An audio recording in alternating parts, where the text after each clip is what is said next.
Here's my little good call. reminder. He has it on his phone, but hi, Carrie. I love your background, Jen. Oh, thank you. I don't know if you were at this event. This was in 2018. It was our no. Bioscience event downtown. Very cool, very customized. Yep, my colleague put that together. I was like, oh, this is when people like gathered. I miss all these people. That was a good event. That was the year before we changed it to diversity in bioscience and healthcare. Now I think we need to change it again. It keeps evolving. What do you say, Jeanetta? You think we need to change that name again? It depends on what you're trying to accomplish. Yeah, all of it. But you're right. Because a word is only a word. It's everything behind it that gives it meaning. So you could change it all day long. Right. I don't know that makes the difference. It's what people make it mean, and it's how you guys position it that will give it meaning. Mm-hmm. Right. That is a great, that is absolutely perfectly put.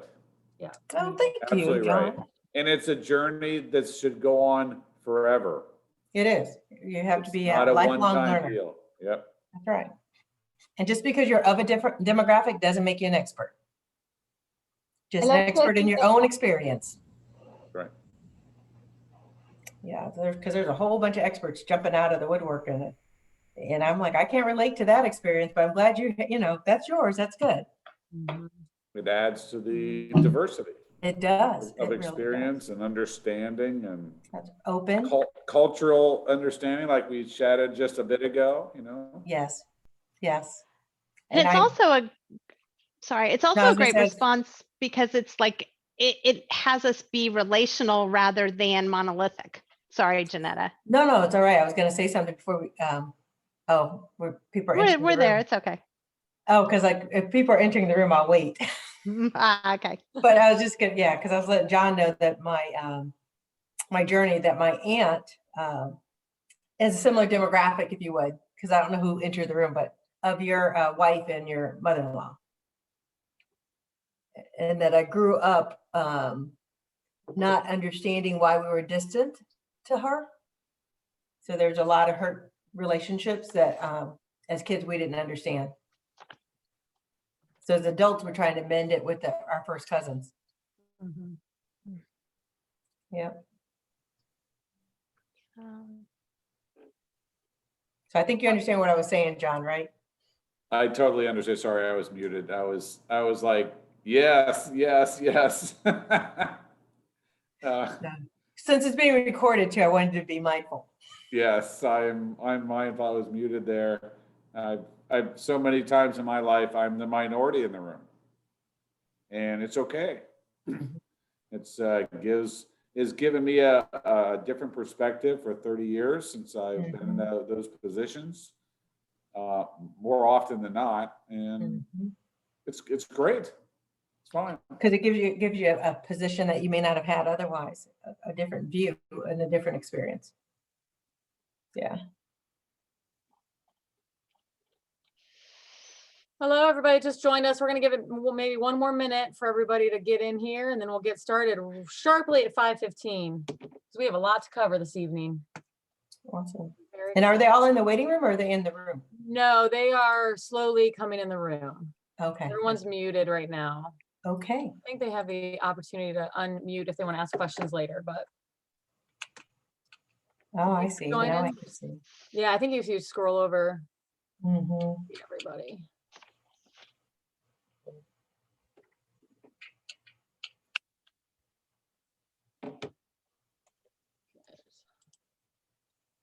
Just letting some people in the waiting room in, and we're recording, so that's good.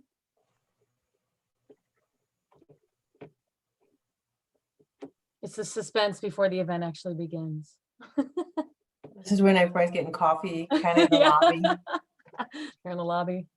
The appetizers. I don't have any good appetizers. I miss that about our live events. Scott Clay ordered the best food.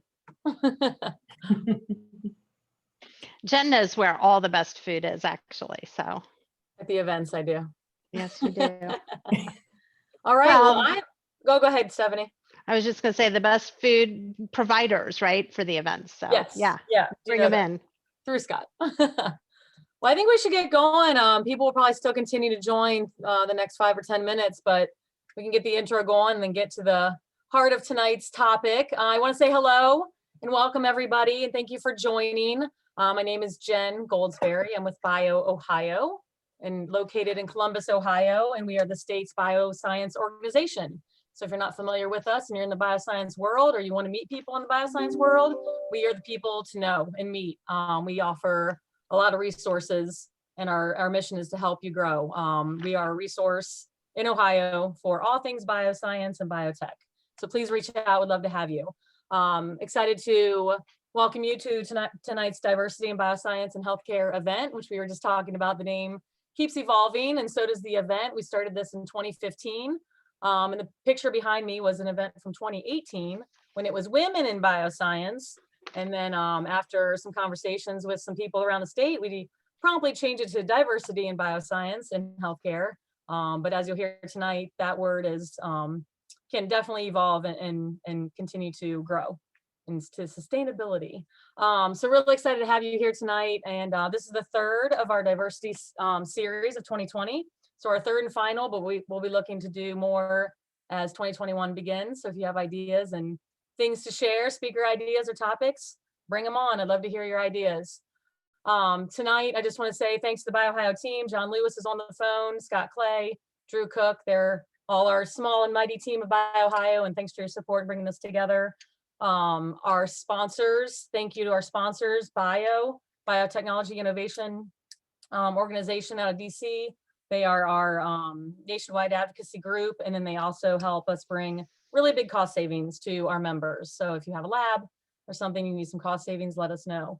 ProMedica Innovations up in the Toledo area, they are a sponsor of tonight. And AtriCure, I see some AtriCure folks on as well, and they have been a partner in this event for many years. They've hosted us at their facility, and we appreciate their support. And I actually, earlier this week, saw a position in they're located in Cincinnati, and they have a director of diversity, equity, and inclusion that is open in their Cincinnati facility. So if you're interested in that, look on LinkedIn, you can find that position. I want to tell you and ask you to ask your questions today. You're going to hear a really engaging conversation with Jeanetta. So please ask questions in the chat box, and let's make this really engaging and fun and open, and everybody just be open and have fun. And then I want to mention that the event is in partnership with Healthcare Businesswomen's Association. I've had the pleasure of serving as director of programming for 2 years for the Columbus chapter, and then the Cincinnati chapter is also a partner of tonight's event. So thank you to HBA. And I will now turn it over to Aditi, who's on the call. She's going to speak. She's our new marketing DAL for the Columbus chapter, and she's going to speak about HBA a little bit, and then we'll get into the topic. Thank you so much, Jen, and thank you. We're grateful to BioOhio for their partnership with HBA. I want to thank everyone for joining today. Welcome. My name is Aditi Bhatia, and I am the new Director of Marketing and Communications for the Columbus chapter of the Healthcare Businesswomen's Association, or HBA for short. We know your time is limited. We're very glad that you've joined us today, and we want to ensure that events like these create value for you and help you achieve gender parity, not only for yourselves, but so you can advocate that for others as well. We have a very special guest today, and we'll be hearing from them here in just a few minutes. If you'd like to learn more about the HBA, please visit us at hbanet.org and learn more about membership. If you're already a member, I want to thank you for your membership and encourage you to explore the volunteer opportunities that we have open. Your engagement is so important for us to continue our march towards achieving full gender parity and the recognition of female talent. If you have any questions about the HBA in general or today's session, please email them to us at columbus@hbanet.org, and our board or I would be happy to answer them for you. Thank you once again for joining us. And with that, I'll turn it over to Stephanie Henderson, who will introduce our guest today. Thank you, Aditi. So I am Stephanie Henderson, and I am the assessment practice leader and senior coach at Leader OnBoarding. We level the playing field for all new leaders by aligning them with company culture, building connectedness, and bringing forward feedback. In the HBA Columbus chapter, I served as the HBA Lift Chair, leveraging the impact of female talent in 2020, and held the Engagement Director board role for 3 years. And today I'm very excited to introduce our guest, and really appreciate that she's here with us today, Jeanetta Darno, who is the new Chief Diversity Officer at University of Cincinnati Health. Jeanetta joined UC Health in 2020 as the health system's first Chief Diversity Officer. She leads the efforts to advance the health system's culture of inclusion, the development of behaviors that embrace diversity and inclusion at all levels, and the promotion of the system's external reputation as a great place to work. She brings more than 20 years of experience in leading diversity, inclusion, and human resources, most recently serving as Vice President and Global Chief Diversity Officer and Inclusion Officer for Abercrombie & Fitch. Additionally, in 2004, she founded Strategic HR Advisors, a management consulting and executive coaching organization she still leads. She is a globally recognized thought leader and speaker on diversity and inclusion. Jeanetta has a proven track record in developing and implementing organizational change to drive diversity and talent management initiatives designed to support strategic business goals. In 2015, Jeanetta received the Ohio Diversity Council Most Powerful and Influential Woman Award. She is also a veteran of the U.S. Armed Forces, having served as a captain in the U.S. Army from 1986 to 1993. Jeanetta recently completed Harvard's Strategies for Building and Leading Diverse Organization program.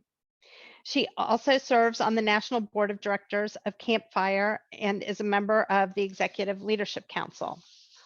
Welcome, Jeanetta. Thank you. Good to be here. That was a mouthful. It was, but we're very excited to have you. You have a very rich background. So what we'd like to start with tonight is the conversation of driving equity in organizations today and beyond. That thought process of not just what are we doing today, but how do we make it sustainable? And so Jeanetta will be having a conversation with me for about 30 minutes or a little less than 30 minutes. And then we'll have a 15-minute Q&A session that will last, 10-minute Q&A session that will last until 6:05. And so at 6:05, Jeanetta will be moving on to her next thing today, and we'll have some networking. So an idea of kind of what the timing is tonight. We really want to have a rich Q&A. I'll be watching the chat to see what questions you have as well, and also try and pull those into the conversation. So if you have something that gets sparked and you want to make sure that it gets to be part of this conversation, make sure it goes in the chat. I've got it pulled up. So as we think about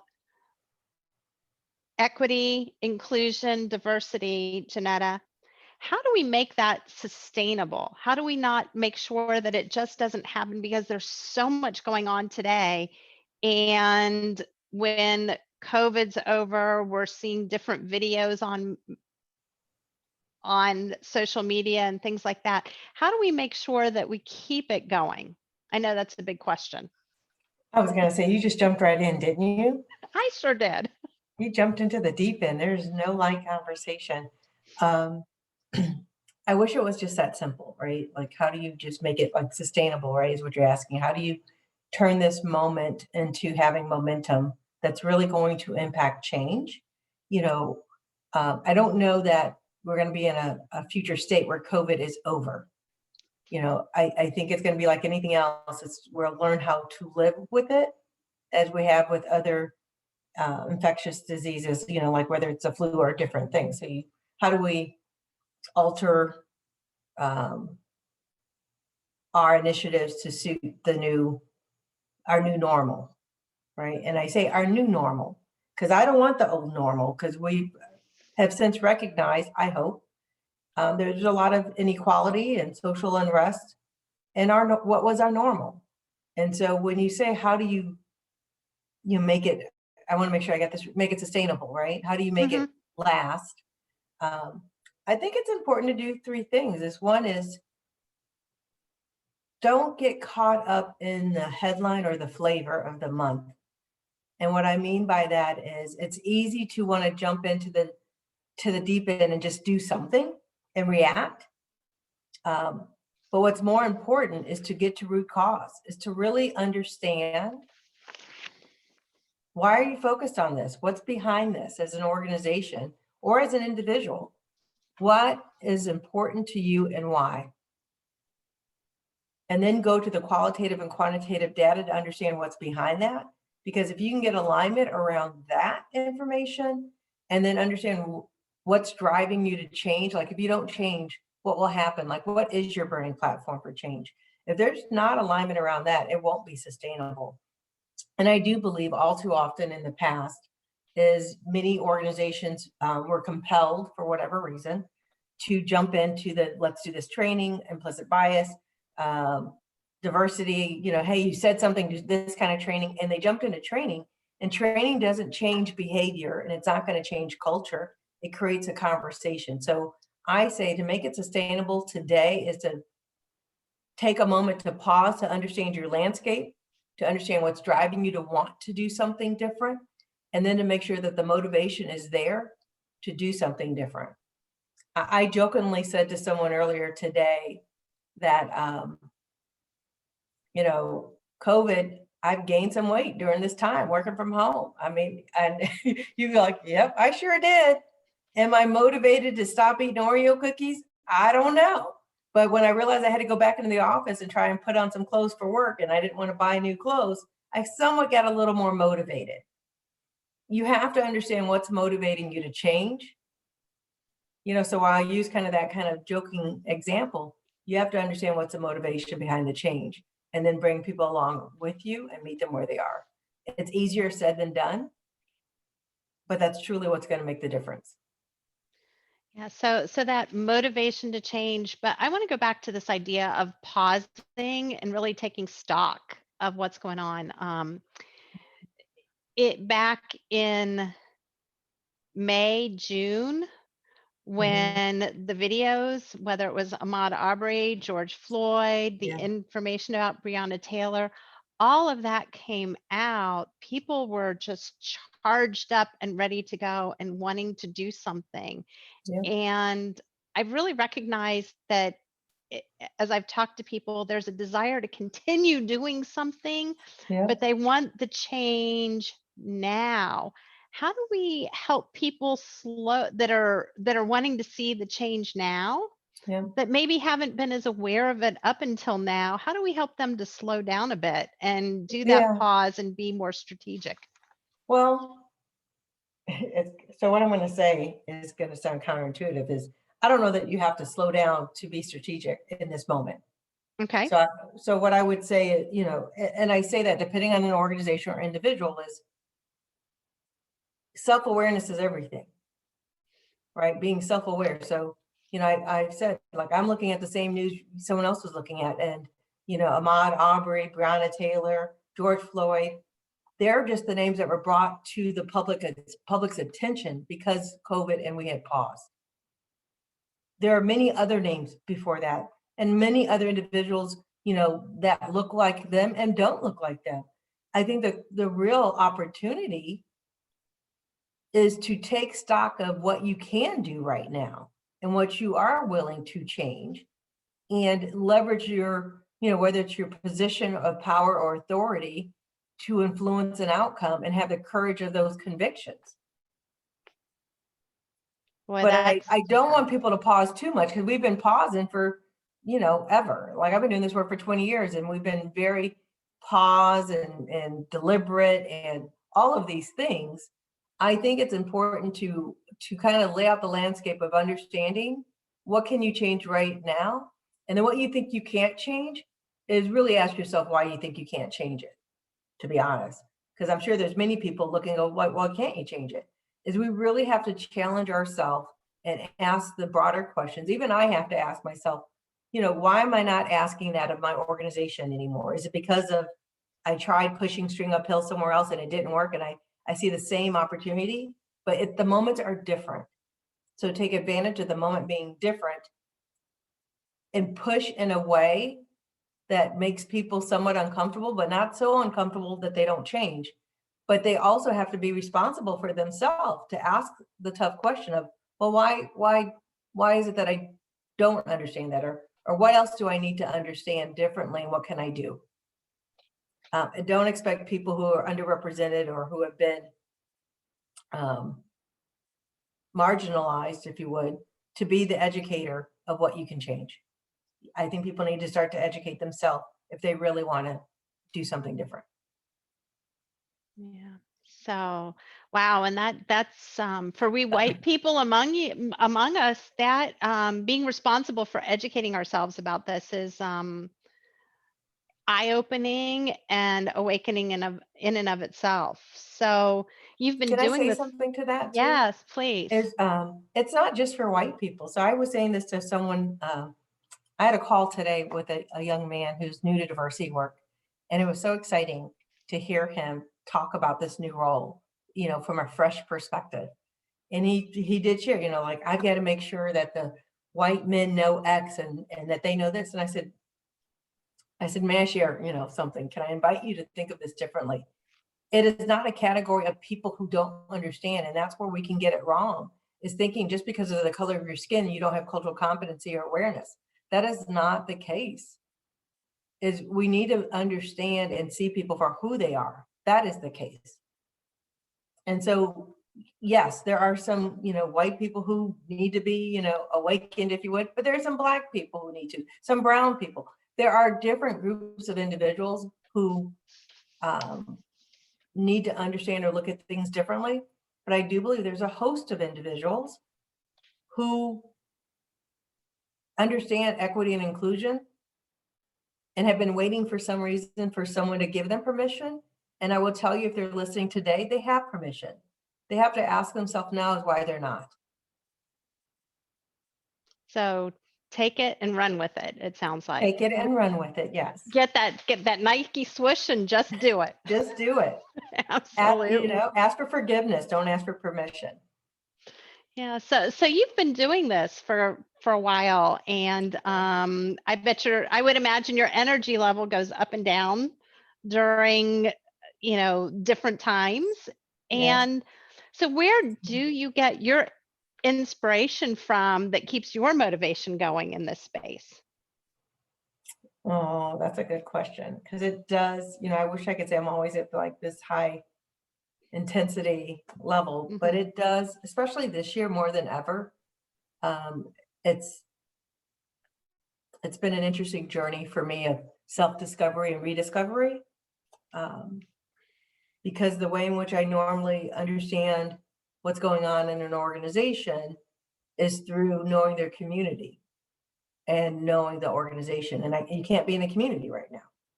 You can't connect to people in that same way. And so when I think about what gives me motivation or keeps me going is I'm a little bit of a nerd. So I read a lot about style differences and culture. And I used to travel a lot. So I've lived 14 different places, a few countries. So that was helpful. But I think really my motivation or grounding is remembering why I do this.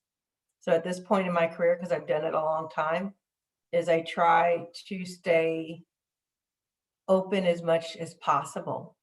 And what I mean by that is not just open in my ideas or concepts, is open in knowing that things that we used to think were best practices, if they're that great, we'd be so much further along, right? So I get inspired or get inspiration by this next generation that is using their voice, pushing my generation and the generation before me to reevaluate why we're not pushing and not to give up, and to actively use my voice. I think, the last thing I would say on that is, for me at this point in my journey or my career, I've got enough of a track record that I feel comfortable sharing with anyone and any leader, peer or my boss or the board or a manager or anyone in it, or an employee, frontline leader or frontline employee, is meeting them where they are, but challenging them to do more. And I'm inspired by that, because I feel like if I don't do that and create some awareness and understand their desire to do something different, then I'm failing myself. And what motivates me more is when I see that there are more champions who are challenging me because of something I said to them.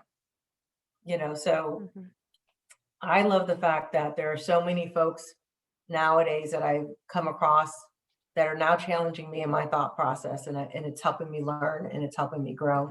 And I'm not saying stagnant, and that keeps me going.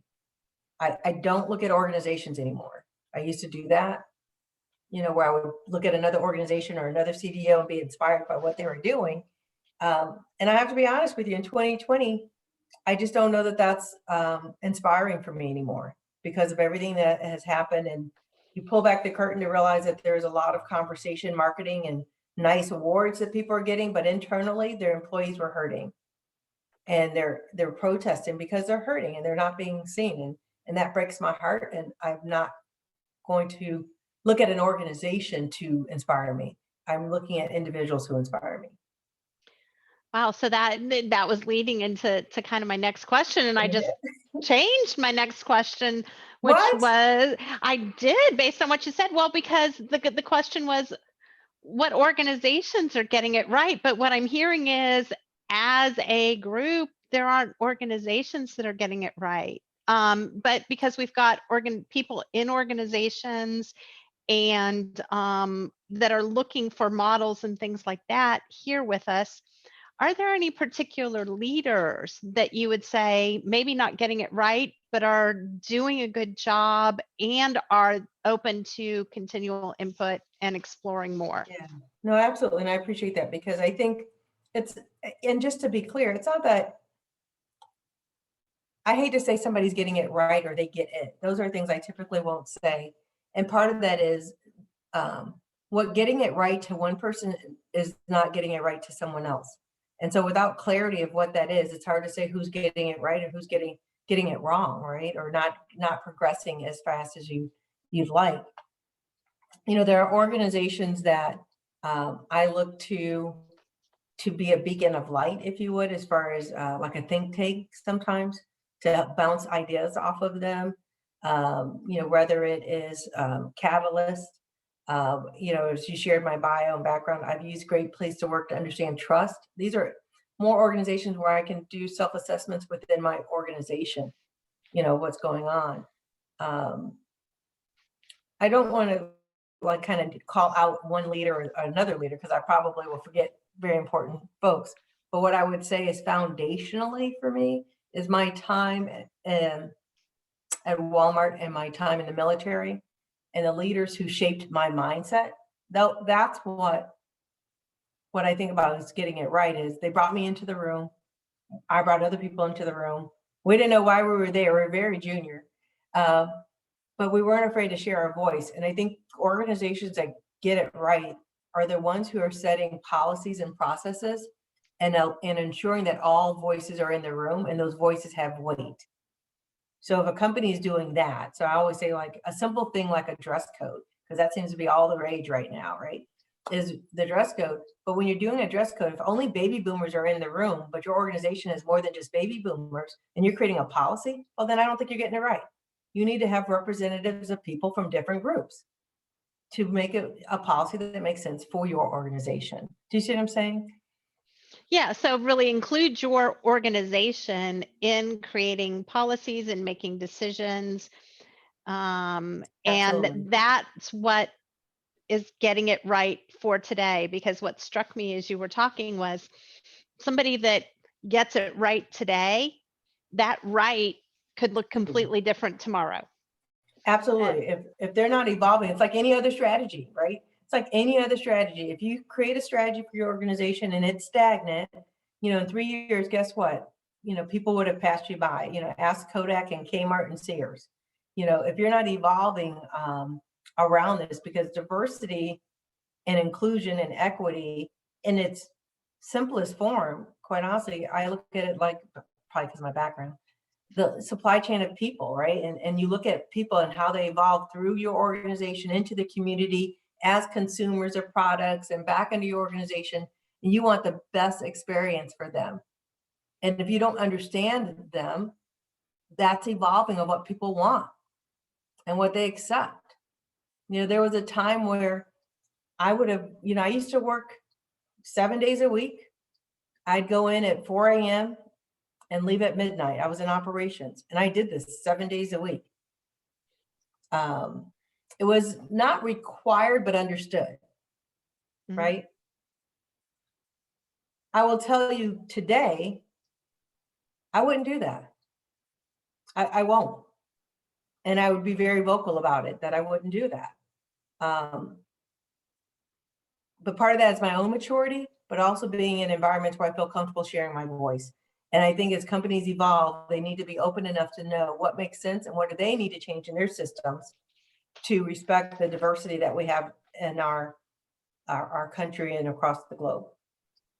Yeah, that makes a lot of sense. And this idea of, yeah, well, and I keep coming back to this word voice, right? So as I listen and I hear voice, and one of the things that I'll share with you right now is with the Lift Symposium, one of the pieces of feedback we got was all of the information that was being put out to the participants felt very, if you are at a certain level in an organization, then you can do something about this. And what everyone is looking for is, how do I make a difference no matter where I am? So this idea of voice, you know, what I heard you say a couple questions ago was you were invited into the room as a very junior person to share your voice, which was sounded very empowering to you. But I didn't realize it at the time. No, I hear that. I hear that because, you know, when we're young, we don't always realize that. That's the wisdom that sometimes experience brings with us, right? Mm-hmm. But how do people, regardless of organizational level, not only get their own voice heard, but make room for others' voices? And maybe that's the way to get their voice heard, is to make room. So question. Yeah, that's I don't remember seeing that in my prep notes. I'm ripping on them, right? It's okay. It's okay. I think that, you know, it's interesting because my view on that evolves, and a lot of it I think has to do with a person or an individual and their own confidence. So I would say you first have to do your own homework to know who you are and to understand your self-awareness. And what I mean by that is I had someone who worked on my team before who had a mindset or mentality almost like a victim. Like if they weren't invited to the party, it was always like, well, I didn't because of this happened, and I didn't because of that. And I'm like, whoa, wait a second. You know, one is see innocence in it, right? Is see innocence in the behavior, but then also is understand your voice, and then also understand what it is you're trying to accomplish. And what I mean by that is I know for my voice is I can be very strong in my convictions. Even when I'm really open and trying to explore, it still sounds very definitive. And I know, right? And so what I've learned though is twofold. One is if I'm really trying to get to a desired outcome of commonality, is I need to understand and flex to the personality across the table. And I think all too often we're so busy being authentic and true to who we are, we don't want to flex. They just need to accept me for me. This is who I am. Well, I think no matter where you are in the organization is to understand who you are, understand your style, and then be willing to flex enough without losing who you are to share your voice either with your, you know, if you can't get in the room, share it with an influencer. Title is not influencer. So I always say, like when I do cultural assessments, is I do cultural assessments by level and then influencers. And people are like, who are influencers? They're the people that you as an executive or CEO or whomever are really relying on to say what's going on in the organization. They're the people who know what's happening. They're the ones who you want to also share a perspective. And then make recommendations. When the timing is right, get a sense of how do things change in your organization? How do they happen? And it doesn't, I had someone say this the other day. They were like, oh, this isn't right. I was like, look, don't complain about a system. Don't complain about the way it is if you're not willing to be part of the change. And so if you don't like the way a certain system works, then, transfer to that function and get in that function, or have a conversation out of respect to understand. So don't start with changing, start with listening. Listen to understand before you put your point of view into the ring. There's usually some context to how something evolved. Is try to understand what that is, and then put your voice in the room, no matter where you are in the organization. I do believe that everyone has a voice and their voice deserves to be heard. I think there's weighted input sometimes, depending on the technical background or experience. But I do believe you should know who you are and understand your voice and your motivation behind what you're trying to put in the room. Mm-hmm. Yeah. So I heard Covey's fifth habit in there: seek first to understand and then be understood. And are you looking on my bookshelf? What are you doing? I can't see your bookshelf at the moment, but that's yeah. right. Yeah. But and when I work with people, I often say, if you want somebody to hear you, sometimes you have to let the other person empty all of what they have to say before they actually have room to hear it. So we empty the emotional egg. Is that the way I was taught? Is empty the emotional egg. Absolutely. And sometimes, especially more now today, we're so busy trying to get our own perspective and point of view in the room that we don't allow for that. And even when we think we're doing it, we're not doing it well. So if it's possible to really be curious, not curious so you can get your point of view in the room and change it. Be curious enough to seek to understand, almost like you're trying to convince yourself that your point of view is wrong and you're listening to learn something different. Absolutely. Well, and what's beautiful about that chapter in Covey is what you read and see and think over and over again, that once you get to the end of the process, there's no reason to be understood because there's a different place that everybody arrives. So absolutely. I'm definitely a Covey fan. That's really beautiful. So let me shift gears a little bit and ask you, so how has the pandemic affected your equity and inclusion initiatives and efforts? And particularly with the increased awareness around social justice and racial justice that has happened as a result? There's a lot in what you just said. Because there's a lot in what you said, and I'm going to put them in two buckets. Because the first one is, how has it impacted, right, the work, the overall work.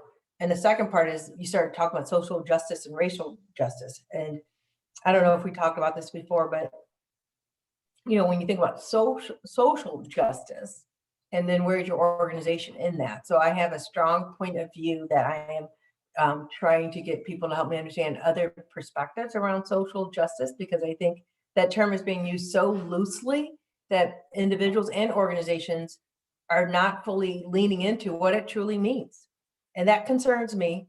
And it makes me feel like the work around diversity and inclusion that is embracing social justice is going to have a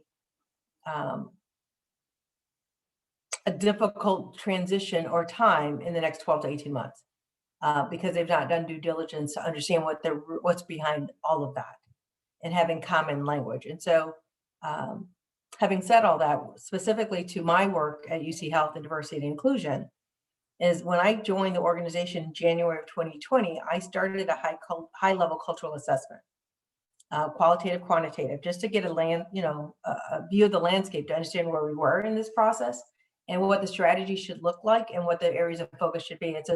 It's a standard process that I typically do. And then what I learned about that is just alignment. We didn't have a common language.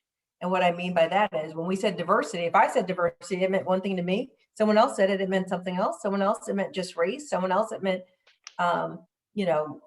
gender. It could mean a lot of different things. So I wanted us to come with a common view of what diversity means for our system, as well as what inclusion looks like and equity. That's important. And then to understand that when we talk about racism, standing against racism, that cuts across everything. It wasn't in its own little silo, but that's just how we will operate. So that was completed by mid-March, April timeframe. We did a little bit of a pivot with some of the protests and social unrest and George Floyd's death. But we didn't have to do a drastic pivot for two reasons. One is it's a new initiative and we're doing an assessment of the landscape of what the company needed or the system needed. But two is because I've been doing this for so long, standing against racism, regardless of what was going on, that would have been built in anyway. That's just part of my DNA and what I know. There's certain, all isms, you need to stand against them. So that's, hello, that's diversity, equity, inclusion. You don't have to call it out. It's just to be understood, but I get why companies are calling it out. And so from that perspective, for a strategy, it hasn't impacted the strategy, but it definitely has impacted the demand for support for the function more than I could have ever imagined. So I'm going to pause there before we talk about social justice or social unrest, because that's just a whole nother conversation. Okay. Well, it sounds like for you, picking apart any one of these isms, you really have to have this inclusive, to use the term that's been coined, intersectional mindset. And when you're thinking and looking at things, to kind of be open to looking and thinking at it from many different lenses. Is that what I'm hearing? Yes. Okay. Intersectionality is everything. Great. Yes. So absolutely. do you want to just have that social unrest little bit of conversation? And then I'm starting to see some questions come in from the group. Yeah. So do you want me to? It's up to you. You go. I think you've got a really interesting perspective on it, and I think we would all gain from hearing about it. So there we go. Well, we did have a little bit of a dialogue. So I'll just say this at the highest level when it comes to social justice and social unrest. So social unrest, I think I said this to you before, is I don't really use that term too often. I don't lean into it like others have. Because I refuse to call it social unrest just because people are asking for equality and fairness. That is so, because for all of us who have been marginalized and are underrepresented populations, we've lived in social unrest. So, no, I don't call this social unrest. I call this getting to social rest for all. And no, I don't want to go back to the normal because that wasn't normal for me or a lot of other people. So I don't like hearing people talk about social unrest. Because what you're saying is the way it was rest, which was an inequity for so many people who are saying that's not right. So we shouldn't normalize that and call that normal, or we want to get back to a certain way. Because then what you're saying is to folks who lead the work is don't push us too hard. Let's be quiet. Let's get back to the way it was. Let's not move forward because it's unrest. No, not unrest. We're going to get to rest by being fair and equal to all. And I hope people can understand and appreciate what I mean by that. I hope so too. It seems to me that we should always be forging forward to create new frontiers, rather than looking backwards to be somewhere that we've already been. To me, it's the excitement of life. I know that there's others in the world that would rather rest, and that has to do with personality differences and things like that as well. So nobody's wrong, but we all rest in different ways, I think, too. Yes. And recognizing that is important. So here's one of the questions. It's, do you see D&I practices in the healthcare sector different from other industries, given the pandemic and many frontline workers serving together from all walks of life?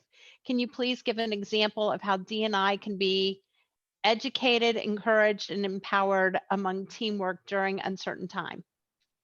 I'm not quite sure I understand the question. I think there was a lot in there, but I'm not quite sure I understand. So let's start with the first. Do you see D&I practices in the healthcare sector different from other industries? So is healthcare, and how is it different? So so let's change it from a yes or no question too.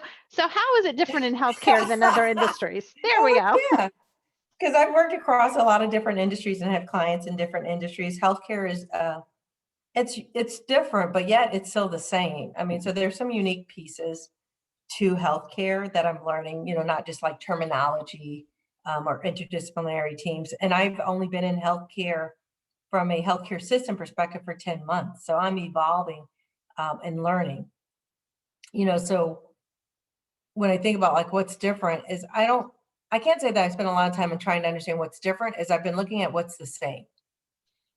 And what I mean by that is the reason I don't spend a lot of time looking at what's different, because everybody who's been in healthcare 20 years are telling me what's different. So I don't have to look for it. They're going to let me know because they know I'm new.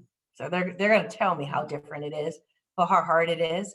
So I look for what's similar. I look for the fact that at the end of the day, there are people who want to come to work and be their best self and be respected for who they are and appreciated for what they bring to the table. And that we all have challenges in life, and that's part of who we are. And that people need to be open, again, open enough and flexible. We can't be in this black and white world, even though healthcare, like financial service, has a lot of regulatory standards. So I get that. But the other part is knowing human nature. We touch lives every day, and people are not always at their best self.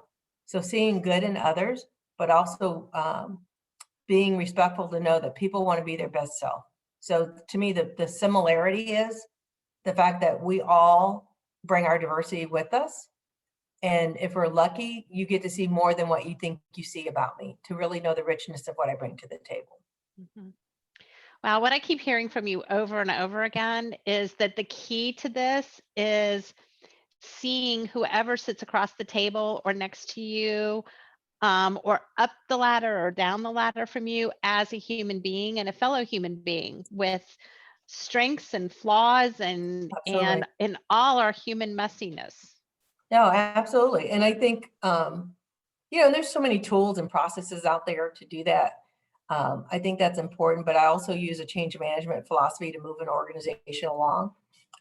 Whether it's CODR or ADCAR, there's a lot of different tools, but just use the same tool, which starts with awareness and desire. If you can't get those two things right, it's hard to move an organization or individuals. And so to me, that's most important, is awareness, is understanding what you're trying to accomplish and why. And then know this, is just because I am of a demographic doesn't make me the expert. So I think that's the challenge, is people think that they're of a demographic, that they're the expert, is we all are on a learning curve. So what's the other part of the question? So let's look at this and see if we can, so it's about, given the pandemic and the frontline workers serving together from all walks of life. So really in the healthcare industry, we've got pandemic coming together with the frontline folks.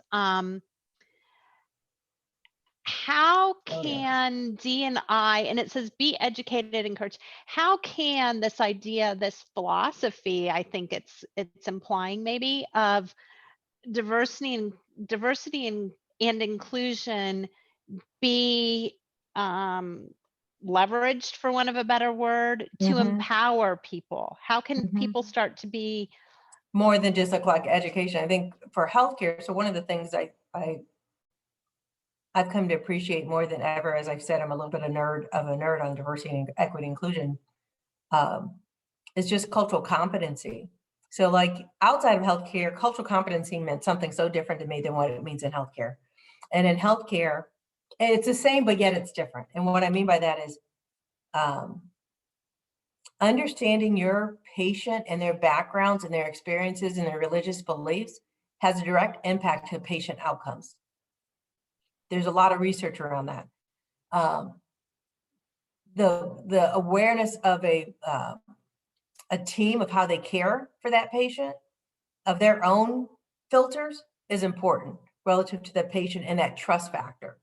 So to me, when I think about cultural competency, I'm thinking about how do I ensure that we have this wide lens of cultural competency and opportunity for people to learn and grow and use right away to care for their patient. What's the data that's most meaningful? What's the training that's most meaningful? What's the conversation? So in healthcare, one of the things that I'm looking at implementing in our next fiscal year is not classroom training per se, like an e-learning, which we will have, but it's more about experiential learning for adult learning, using case studies. And so I've leveraged actually our diversity councils to help me, because I don't have that background. So I leverage diversity councils, like help me think of case studies that are real so that we can help put a voice in a room that really happened, but in a safe way to figure out what would you do and how do you leverage that so you can do it in real time. Hopefully that answered their question. I hope so. Well, and let me just kind of reflect something that really struck me is, and has been striking me throughout this. It all starts with self-awareness, because we does. can't be aware of other people until we're aware of what's going on inside of ourselves, what are our own filters, our values, and what we're bringing to the table. Absolutely. And if we're not willing to own up to those, we as individuals can't make a difference. I So, agree. wow, that's a big, it may seem really obvious, but I think it's not something we pay enough attention to in this world No, today. I agree with that. I mean, there are so many, I've been like, I laugh. I was like, I've had so many assessments to increase my awareness over time. But the other part is just because you do the assessment, what do you do with it, right? And feedback is a self-awareness. If enough people tell you you're a certain way, guess what? The common denominator is you. So there must be some truth in there. Mm-hmm. And, you know, and just Absolutely. self-reflect and decide if you have enough desire to want to do something different. I think the other most simple way to is, quite honestly, is we're creatures of habit.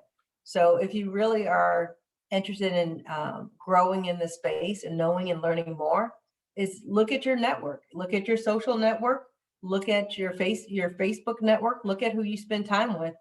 And if their experiences and backgrounds are not different than yours, then you've not expanded your network enough to broaden the horizon of diversity. Start there. Wow, thanks. That's a good place to kind of start, because we're coming up on 6:05 here, and I'm seeing a lot of thank yous and a lot of, this has been an important conversation. But I want to ask you just kind of to close out this part before we go into the networking, which Jen will facilitate for us. What is one thought, and I didn't prep you on this either, but I'm hoping you have it, but what's one thought that you want to leave us with tonight after all of this?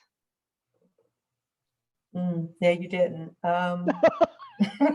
Yeah. She's never going to say yes to me again, guys. No, because I always do things so strategically and planful and deliberate. And then there's some things I'm like, just do it now. I think I would ask folks to think about this,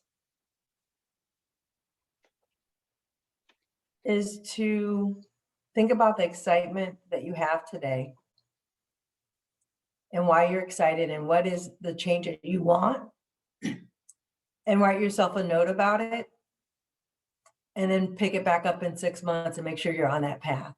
Because my concern is that we're going to lose momentum and that people will forget why this was so important because the headlines would have changed.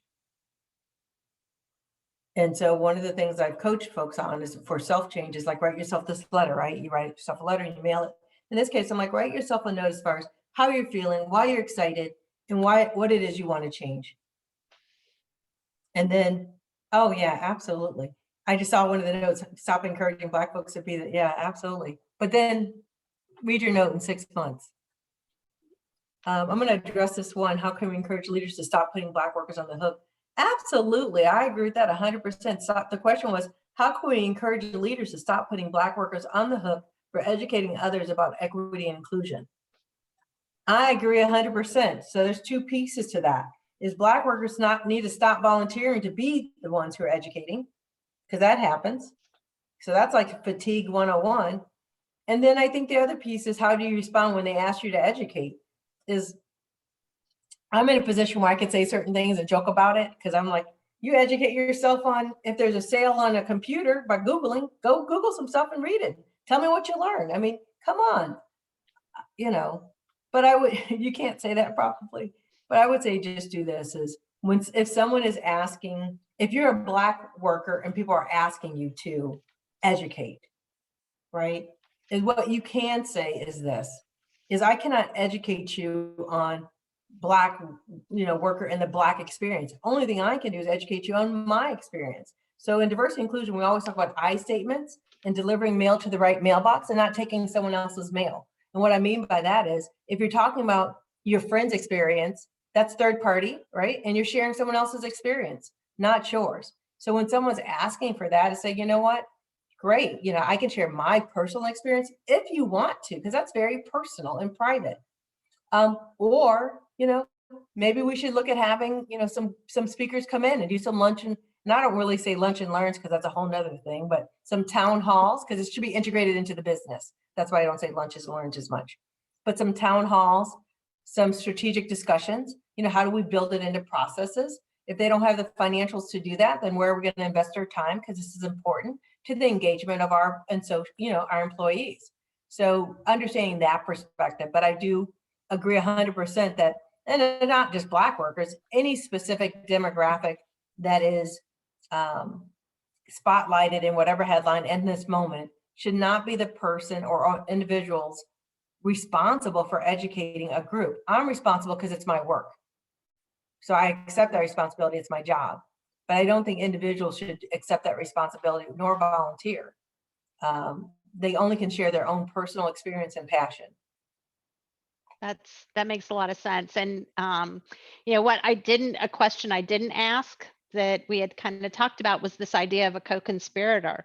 So if you are not of that spotlighted demographic and you see it going on, we need to speak up and say, okay, it's not their job. Here's how we can do it together, right? Yeah. So we all have a responsibility in changing that dynamic. Oh, absolutely. So we need to speak up and do it differently. So yeah, and I think the other piece, so as I've been doing this work, like I said, for 20 years, I've been fortunate that most of the time that I've been a CDO in an organization or the leader of diversity is I've always reported outside of HR. On one or two occasions for a very short amount of time was I in the HR function. And that for me is not the optimal solution to change, because for diversity, equity, and inclusion, for at least for the initiatives that I'm putting in place at my organization, there's 4 pillars, and it is internal and external. So it is about our culture, an inclusive culture. It is about having a diverse workforce, which is pillar number 2. It is about health equity, because we are a healthcare company, so health disparities, we want to have health equity. And then lastly, about economic inclusion, supplier diversity, workforce development. So it's a whole life cycle, if you would, around diversity, equity, and inclusion. In order to focus on all 4 aspects, you can't sit within a function of HR and have the same resources or capability and competency to be an advisor on the other pillars as well. Makes a lot of sense. Thank you. So I do want to say, and we're 5 minutes past what I promised you, so I do want to say thank you very much. We have some other questions that have come in, and Jen, I'm hoping that we can capture those and possibly find some way to get some answers. Jeanette, I'll be in contact with you, but we hope to use other resources in addition to you to get those questions answered as well. So thank you very much for your time this evening. We appreciate it. Thank you. Thanks for having me. Have a good night. Enjoy your networking. Thank you. We will. Thank you so much from everybody on this call. We got a lot of thank yous in the chat, and Stephanie for connecting HBA and BioOhio to you. It was great to meet you, and I'm glad we recorded it because you sure shared a lot of nuggets. I want to go back and revisit. Yeah. Thank you guys so much. Have a good night. Thank you. That's great. So everybody, that was a lot of fun. Stephanie, again, thank you. She's the one that connected us to Jeanetta and shared that amazing talk. And if everybody that's on the call wants to stick around for a little networking, you're welcome to.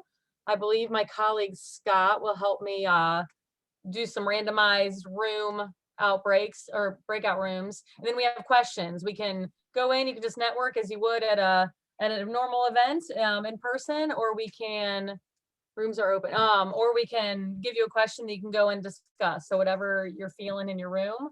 But before you all go into your rooms, then we can come back after a couple minutes. I want to give another thank you to our sponsors, Bio, ProMedica Innovations, and AtriCure. And then again, HBA Columbus and HBA Cincinnati for letting us do this event in partnership with you. So it looks like we're getting ready to go into rooms. And then there's a question. Oh, this is a poll. Okay. Well, and Jen, this Jen, is I your, think it this could is your Oh, be, sorry. question. What's most important about the, oh, yeah. Yeah, do we want to do, yeah, since there's 14 of us, what do you all say? You want to stay all together? Okay, yeah, that's cool. I will close them. I thought I was being really cute with like princesses and villains themed rooms, but it's okay. We can do that too. No, I we're like it perfectly fine. So I'll relaunch the poll and you guys can see the question there. and we could, if we could move to gallery view, everybody could look at everybody else during Yeah, I got to networking. take you off. Sorry there, yeah, Stephanie. okay. Thank you. I appreciate that. There you go.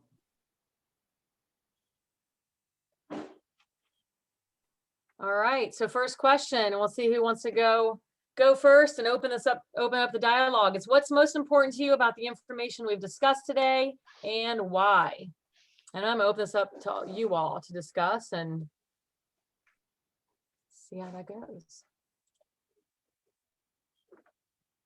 Don't be shy. This is a great open group here. I'm sure once we get going, we won't be able to be done by 6:30. And you'll Yeah. have to unmute yourselves, everybody. I'm sorry, I've not unmuted all. So when you've got a great little contribution, just take yourself off mute. If you have any trouble, shoot me a message in the chat. Stephanie and Jennifer, thank you very much for organizing this event tonight. We appreciate asking my question as well. I know it's a little bit loaded. I do intercultural training, which is a component of D&I. So what Jeanetta is doing basically is everything. I'm only taking one component, specific component of it. So one thing that I do want to emphasize is training and development. That's being talked about a lot in different companies, different organizations, different industry, not just healthcare. So that's the reason why I asked anything specifically with healthcare, hospitals, insurance, medical industry that may be different than, because number one, I don't come from that industry. I want to see how to bridge the gap between multiple industry if there's a difference. Or if so, how are we going to overcome it? I know time is a little bit short today, but I hope you can relay the question to Jeanetta and keep me posted. So thank you very much, Stephanie and Jennifer. Appreciate Thank you, it. David. Thank you. Rita, I don't want to put you on the hook, but I saw you unmute for a minute. And AtriCure, do you want to comment on that, on the question we shared? Sure. Yeah, I was going to chime in, but I didn't want to overstep. It's always hard when you're virtual. But for me, it's just, we have a lot of excitement at AtriCure. As you mentioned, we have a D&I opportunity coming up specific to it, and working on internal and external and so many things. So I'm trying to drive from a talent. I'm the principal recruiter, and a lot of it starts with from the very beginning. Getting the right talent and having the diverse workforce. We're doing a lot around unconscious bias training, and so a lot of this resonated with what Jeanetta was talking about. And the challenge points too is being in this industry and just trying to tap into that talent and getting that mind shift to the unconscious bias piece and that affinity, that whole hiring people like ourselves and hiring leaders to get that mind shift, to change, and to think through that. So always looking for those types of thoughts and continuing down that path. Absolutely. You guys have a great culture there, and I can't wait to see what you do next in this space. I always have admired AtriCure's culture. And you asked a good question when you registered about what have been methods of success while building a D&I organization, and what have you seen not work as well. So the do's and don'ts of really making it a D&I spot. So thank you, Rita. Sure. Anybody have any comments on what they learned today and why it's important? Hello, can you hear me? Yeah, we can hear you. All right, my name is Tim Collier. I work with Jeanetta at UC Health and was invited. One of the things I want to say is, and Jeanetta and I talk on an ongoing basis, when we talk about diversity and inclusion, I think one of the things we have to remember is being intentional, and being intentional on who you hire, being intentional what your goals are, because moving toward those goals, you want to make sure you have that diversity represented in the arena where you're actually trying to make the change. And so one of the things at UC Health is we're intentional on who we have on our diversity and inclusion councils. We're intentional on the hiring process.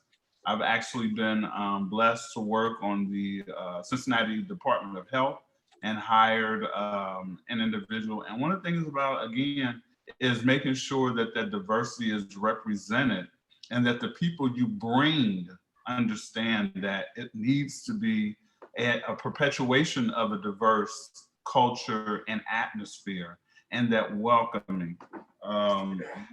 One of the things that I always speak of, and I won't go on anymore, is that when you have people, you always reset the dial with new people coming on and reminding them that the atmosphere and the environment has to be open and flexible in all spaces, so that people are working with me and that you're working with them on who they are and how they were hired, and not trying to change who they are. Period. No, dot, dot, dot. Because it just goes on. It's a journey. I know. Is it Macintosh? I believe so. Macintosh owner, yes. I just see Macintosh owner. I didn't know what your name was. So. Oh, I'm sorry. My name is Tim Collier. I saw that and didn't know how. I guess because I never knew what that was. I was like, why is it on there? Well, that's okay. I was on a call earlier, and my daughter must have taken over my laptop or my phone, and it showed up as Faith. So, which is a good word, but it's not me. Well, I thought that some really good points, and Stephanie here, who kind of helped moderate. Great job, Steph.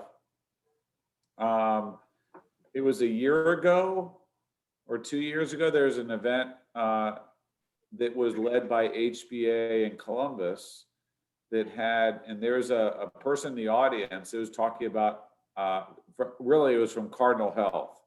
And I'm not throwing Cardinal Health under the bus. It was a fascinating comment from the audience saying, hey, look, we're a Fortune 500 company. We're, I don't know what they were at the time, 15th largest company in the country or whatever.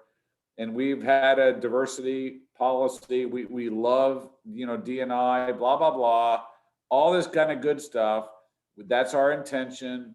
We have goals, metrics, everything. And their comment was, but the hiring group was all white men. wow. So there, and I'll never forget this kind of interaction. It says, so not only do you have to have this intention, like you said, has to be intentional, but then the hiring group also needs to be diverse. Correct. So it's kind of both ways. So I just found that fascinating from a company that is on the front edge of D&I, Cardinal Health. Wow. Absolutely on the front edge, leaders. Except they said, we even sometimes fail ourselves.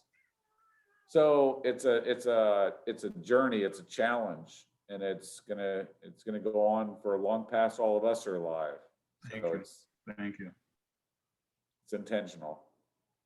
Yeah, sometimes we get so busy looking out, we forget to look in. And so Yeah. that was that idea that Jeanetta kept starting with of self-awareness, whether it's organizational self-awareness or individual self-awareness.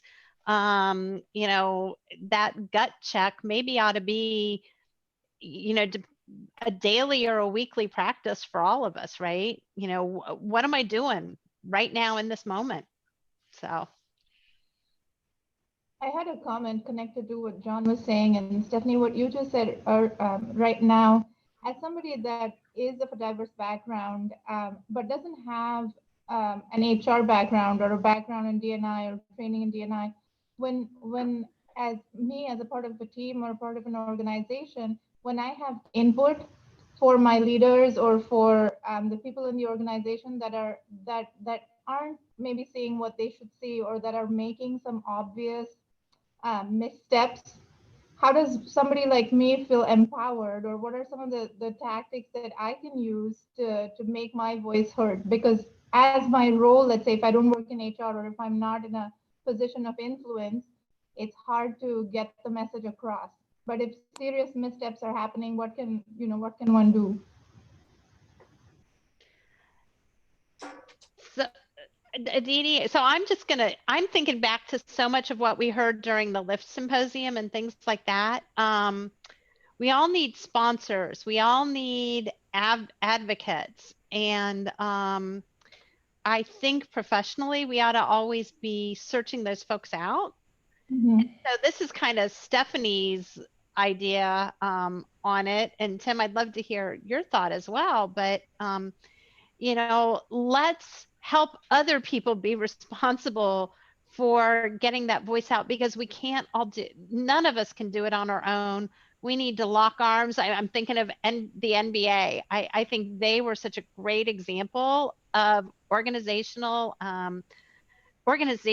coming together and making something happen that was new and unique. And I love the NBA. It's my favorite pro sport, but I think we all have to learn from that. So that's kind of my thought, is how do we go seek out those people and link arms to do it? There's strength in numbers.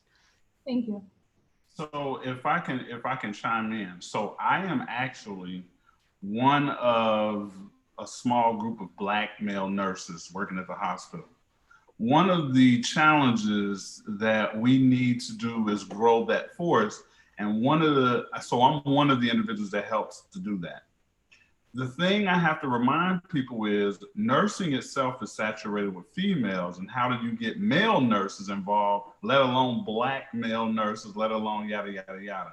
So what I brought to the table was to bring patients to the hospital and have them at the bedside, and to see people giving them care that look like them and that help them to understand where they are and not feel so out of place, is to be able to have more faces within the atmosphere that come to take care of them, because that's less of an explanation of, do you really know who I am, or do you understand my background? So that can go for Indian, Muslim, that can go for Black, it can go for white Appalachian, it can go for anybody. You want to make sure that you have, again, intentional representation, taking care of those people. So if I'm in your place, I want to see more people that identify like I do and work and look like me in the atmosphere, so that I'm not walking down the hall, as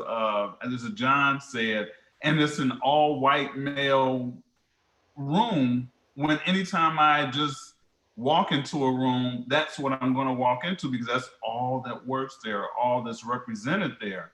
Not a negative thing, because they too can, be trying to move the dial and not be negative within themselves.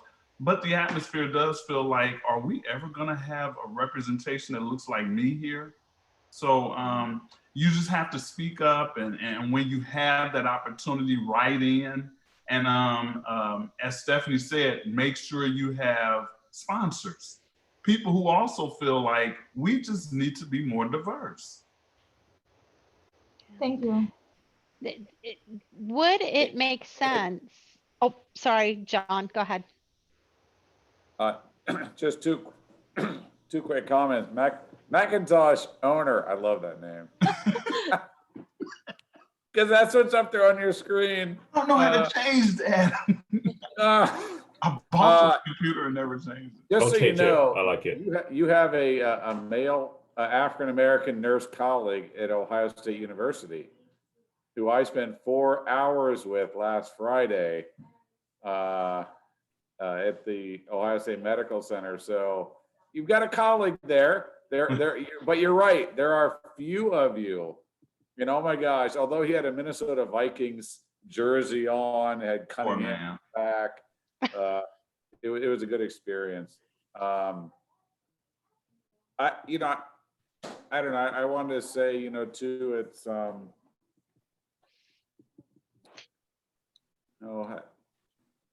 actually, I'm going to skip it. Okay. So my question. I'll move on to Stephanie, and because she had a comment there, and I'll chime back in later. So actually, my question was, and it comes from here in Westerville, Ohio. I know that So our teachers do not look like our student population. And there is a concerted effort to make that happen, a long-term sustainable effort, because what we're trying to do is get kids from our high schools to be interested in being teachers and come back into our system. So my question about Black male nurses or whatever demographic nurse that needs to be encouraged, are we going into the high schools Yeah. and talking to folks so that they take those steps? Because I don't know how we're going to build those pipelines unless we do that. I feel that's exactly how to do it. And I go to all of the high schools, well, not all, majority of the high schools in the city. We actually have partnered with inner city schools through a program called Medical Explorers, where we get dentists, where we get lab techs, we get nurses, we've got, you know, students interested in being doctors, and they're coming from the schools, the schools, you know, urban, and trying to really instill that this is a path to go to not only make an impact in your life, but to change, again, the face of the care that people like you should be receiving and don't receive the way they should, because they don't see as many people that look like them. We want to change the trust factor. And the way to do that is to change the way you look. Again, when I think about, is it Adita? I work with Indian nurses who are very vocal and very special because they're on the same path. At University of Cincinnati Medical Center, we see a good number of patients from the community. And we want to make sure that when they walk through that door, they have a smile from a familiar face, of a culture that they've embraced all their life, and they don't have to break from it just to get good care.